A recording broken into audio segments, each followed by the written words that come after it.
Kenapa saya membahas novel? Karena kalau kita berbicara mengenai cerita bergambar untuk anak-anak umur TK, mungkin itu adalah bacaan mereka gitu. Tapi kalau ketika kita sudah bicara anak SD, terutama sudah yang berumur 10 tahun ke atas lah ya, udah mulai remaja, harusnya mereka membaca yang lebih kompleks ya. Mereka membaca yang lebih ini gitu, yang lebih apa namanya, memerlukan daya literasi dan juga daya pikir yang lebih luas gitu.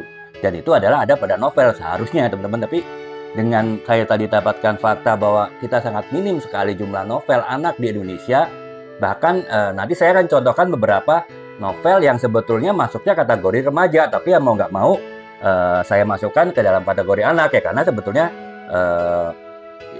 ceritanya lebih kepada remaja ya. Tapi ya mau nggak mau, kalau tidak ya bisa dibilang kita sulit untuk mencari referensi sebuah novel anak gitu ya. Nah, saya bilang tadi usia anak dan remaja itu butuh setidaknya 3 segmen usia untuk buku yang berbeda gitu. Jadi walaupun temanya sama, misalnya tema pesantren, yang pertama untuk menanamkan pesantren di anak-anak yang masih baru TK gitu.